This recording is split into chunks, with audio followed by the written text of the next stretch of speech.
ദേവോ, നീ എണീക്കണില്ലേ? ക്ഷേത്രത്തിൽ പോണോന്ന് പറഞ്ഞിട്ട് സമയം കുറേ ആയി. എണീറ്റേ.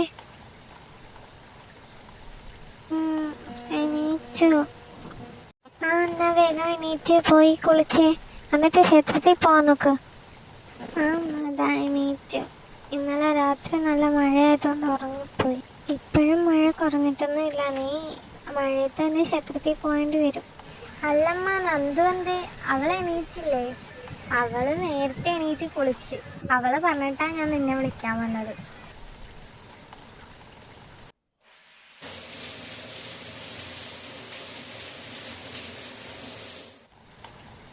നന്ദു, വേഗം വാ, നമുക്ക് അമ്പലത്തിൽ പോവാം. ഓ, തമ്പുരാട്ടിക്ക് ഒരുങ്ങി ഇറങ്ങാൻ ഇത്രയും സമയം വേണ്ടി വന്നല്ലേ?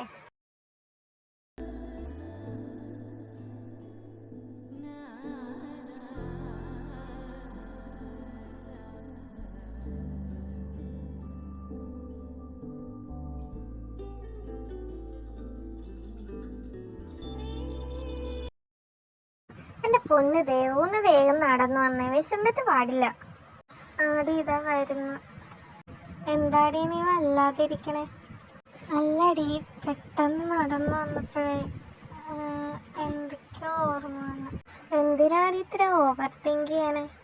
ഓവർ തിങ്ക് ചെയ്യണല്ല എന്തോ. നിനക്ക് ഓർമ്മയില്ലേ ശിവേട്ടനെ, മഹിയേട്ടനെന്ന്? അല്ല, നമ്മളവരെ ഓർത്തിട്ട് എന്താ കാര്യം? അവർക്ക് നമ്മളോർമ്മ വേണ്ടേ? പാരീസിലൊക്കെ പോയി വലിയ ആൾക്കാരായിട്ടുണ്ടാവും ഇപ്പോൾ. അതല്ല നന്ദു.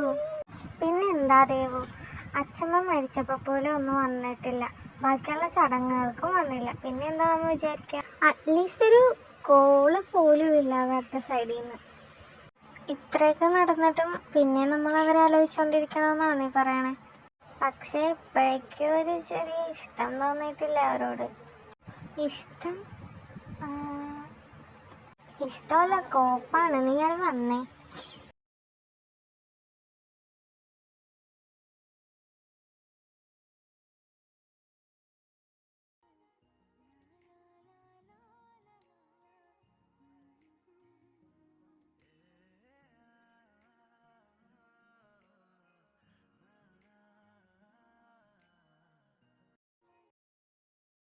ദേവു, പോണ്ടേ? നീ ഇതെന്താ ചെയ്തോണ്ടിരിക്കുന്നത്? നമുക്ക് പോകണ്ടേ? ഞാനിവിടേക്ക് നോക്കിക്കൊണ്ടിരുന്നപ്പോൾ ഒരു ആൽബം കിട്ടി, അത് നോക്കുമായിരുന്നു. ഇതാ നോക്ക്.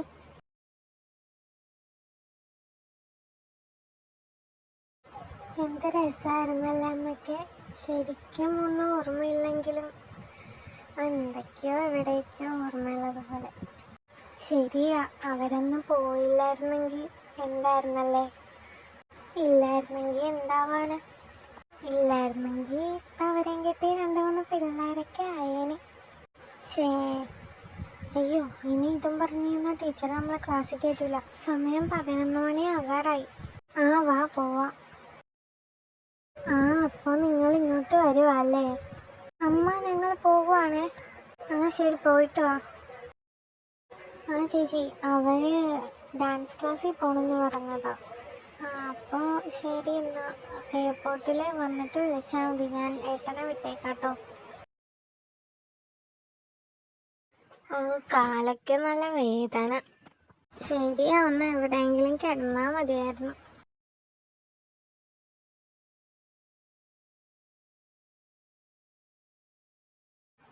2 പെൺപിള്ളേരുണ്ടെന്ന് പറഞ്ഞിട്ട് എന്താ കാര്യം?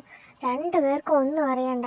ഡാൻസും കളിച്ച് തിന്നും ഉറങ്ങിയും ഇങ്ങനെ കിടന്നോളും. നന്ദു, ഒന്ന് എണീറ്റ് വന്നെന്നെ സഹായിച്ച്. അമ്മ, അതേ വരുന്നു. നന്ദു എടി, എണീറ്റ് താഴോട്ട് പോവാം. അതെ വന്നെ. ഞാൻ നിങ്ങളോടൊരു കാര്യം പറയാൻ മറന്നുപോയി. എന്താമ്മ, പറയ്. അടുത്ത ആഴ്ച മേഘാൻ്റിയൊക്കെ ഇങ്ങെത്തും. അത്രേ ഉണ്ടായിരുന്നല്ലോ. അവരിങ്ങോട്ട് വന്നോട്ടെ, എനിക്കെന്താ? ശരിക്കും വേണ്ട മേഘാൻ്റിയൊക്കെ? ശിവേട്ടനും മഹിയേട്ടനും മനുമാമയൊക്കെ ആണോ?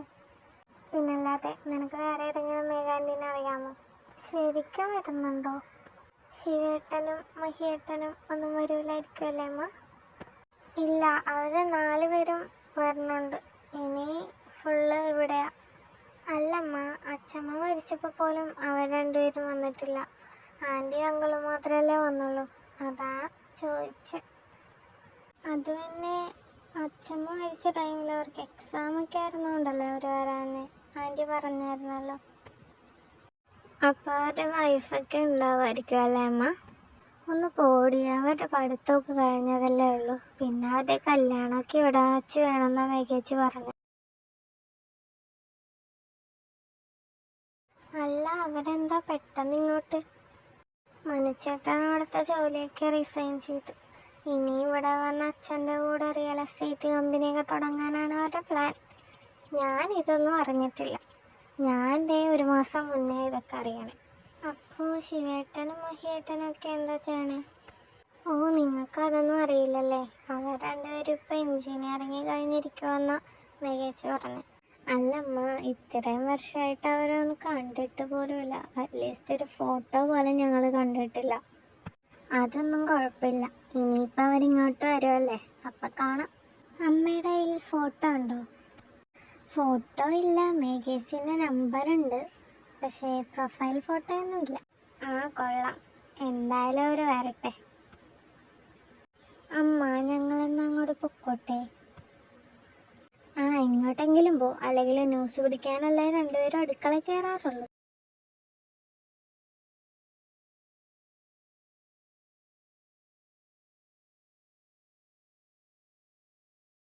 എന്താടി ഇത്ര അത്യാവശ്യം ഒന്നും പറഞ്ഞ് വിളിച്ചത്? അപ്പം ഇതാണ് മീനാക്ഷി, ദേവുനെ നന്ദുവിൻ്റെ ബെസ്റ്റ് ഫ്രണ്ട്. ചുരുക്കി പറഞ്ഞാൽ ദേവും നന്ദുവും മീനാക്ഷി പറയണത് കേട്ട് എന്ത് ഡിസിഷൻ എടുക്കുള്ളൂ. മീനാക്ഷി ഇല്ലാണ്ട് അവർക്ക് ജീവിതമില്ല. അതാണ് കിട്ടും. എടിയൊക്കെ ഭ്രാന്തായെന്ന് തോന്നുന്നത്. കുറേ നേരം പിച്ചും പെയ്യും വിളിച്ച് പറയാൻ തുടങ്ങിയിട്ട്. ഭ്രാന്തൊന്നും അല്ല മീനു, സൂപ്പർ പവർ. എനിക്ക് സൂപ്പർ പവർ അറിയാമോ? എന്ത് പണ്ടാരോണി പറയണേ, എനിക്കൊന്നും മനസ്സിലാവണില്ല.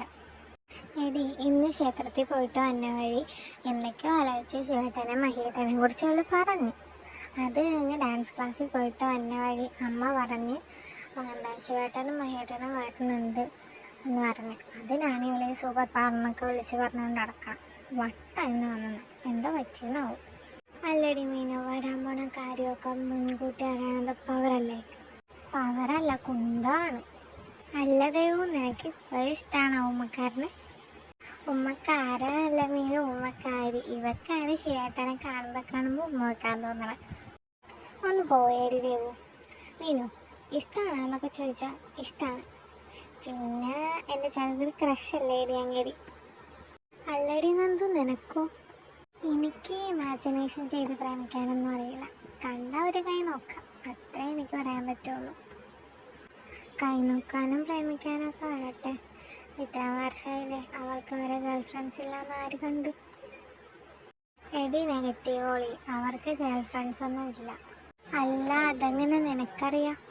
അമ്മ പറഞ്ഞില്ല അവർക്ക് നാട്ടിൽ വന്നിട്ട് കല്യാണമൊക്കെ ഉള്ളെന്ന്. ആ, ഇനി ഇതൊക്കെ വിട്ടിട്ട് വീട്ടിലോട്ട് ചെല്ല രണ്ടുപേരും. ആ, ഓക്കെ, എന്നാ ബൈ. തേനെന്ത് നോക്കിക്ക് ആരാ നിൽക്കുന്നതെന്ന്. ഞാൻ നിങ്ങളോട് പറഞ്ഞിട്ടില്ല എന്നെ കാണാൻ വരില്ലെന്ന്. പിന്നെയും എന്തിനാ വെറുതെ ഇങ്ങനെ ശല്യം. എനിക്ക് നിങ്ങളെ കാണാൻ എന്നെ വെറുപ്പം. ഒന്ന് പോയിട്ടാവും. ഇനി മേലെ എന്നെ കാണാൻ വന്നു പോരുത്. എന്ത് നോക്കിക്കൊണ്ട് കൊടിവാ നടക്കും. ഒന്നും മനസ്സിലായില്ല എന്ന് എനിക്ക് മനസ്സിലായി. അത് നമ്മുടെ നന്ദുവിനെ പറയാൻ നടക്കുന്ന ആരുമല്ല. അത് എന്നിട്ട് നന്ദുവിൻ്റെ ഫാദറാണ്. ഇവർ നന്ദുവിൻ്റെ അമ്മേനെയും കൂടെ കൂട്ടിയിട്ട് ഇവർ 3 പേരാണ്. മേഘ, മീനയാണ് നന്ദുവിൻ്റെ അമ്മ, ആൻഡ് മായ. സോ മീന നന്ദുവിൻ്റെ ഡെലിവറിയോടെ മരിച്ചുപോയി. സോ ദെൻ പുള്ളി ഒരു കല്യാണം കഴിച്ച് ഒരു കുട്ടിയുള്ള സ്ത്രീയാണ് കല്യാണം കഴിച്ചത്. എന്നിട്ട് അവർ നന്ദുവിനെ മര്യാദക്ക് നോക്കാത്തത് കൊണ്ട് മേഘയും മായയും കൂടെ തീരുമാനിച്ച് അവരിൽ ആരെങ്കിലും നന്ദുവിനെ നോക്കിക്കോളാന്ന്. അങ്ങനെ മായ തീരുമാനിച്ച് മായ തന്നെ നന്ദുവിനെ നോക്കിക്കോളാന്ന്. അങ്ങനെ മായ സ്വന്തം മോളെ പോലെയല്ല സ്വന്തം മോളായിട്ട് തന്നെ നന്ദുവിനെ നോക്കി ഇത്രയും വലുതാക്കി. ഇപ്പോൾ ഇയാൾ നന്ദുവിനെ പുറകെ നടക്കാന്ന് വെച്ചാൽ ഇങ്ങനത്തെ നല്ല കുട്ടികളുടെ സ്ത്രീയെ കല്യാണം കഴിച്ചെന്ന്. അതിലുണ്ടായ കുട്ടീനെ കൊണ്ട് അതൊരാണായതുകൊണ്ട് ഈ നന്ദുവിനെ കൊണ്ട് കല്യാണം കഴിപ്പിക്കാൻ വേണ്ടി നന്ദുവിനെ പുറകെ നടക്കുക. പക്ഷെ നന്ദുവിന് ഇങ്ങനെ കണ്ണെടുത്താൽ കണ്ടുകൂടാ. സോ അതുകൊണ്ടാണ് നന്ദു അവിടെ വെച്ച് കൽപ്പിട്ടത്. ഇതിന് ഫ്ലാഷ് ബാക്ക് ആക്കി ഇടാനൊരു പ്രോപ്പർ സ്റ്റോറി കിട്ടാത്തതുകൊണ്ടാണ് ഇങ്ങനെ പറഞ്ഞാൽ ഇതുകൊണ്ട് അഡ്ജസ്റ്റ് ചെയ്യണം പ്ലീസ്. പിന്നെ ഇവരുടെ ചേർത്തലത്തെ ഫ്ലാഷ് ബാക്ക് കാണിക്കാൻ ഞാൻ നോക്കിയിട്ട് വേറൊരു സ്ഥലമില്ല കുത്തിക്കയറ്റാൻ. സോ ഇപ്പം കാണിച്ചു തരാം. മക്കളെ വാ, സമയം കുറേ, ചോറ് കഴിക്കാം. അതെന്താ അതെ ശിവനെ ഉമ്മ വെച്ചത്?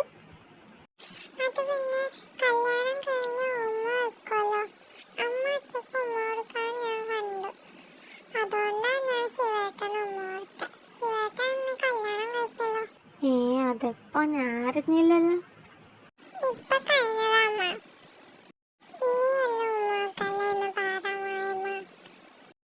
ശരി ശരി ദേവു, ഇനി ശിവനെ ഉമ്മ വെക്കരുത് കേട്ടോ.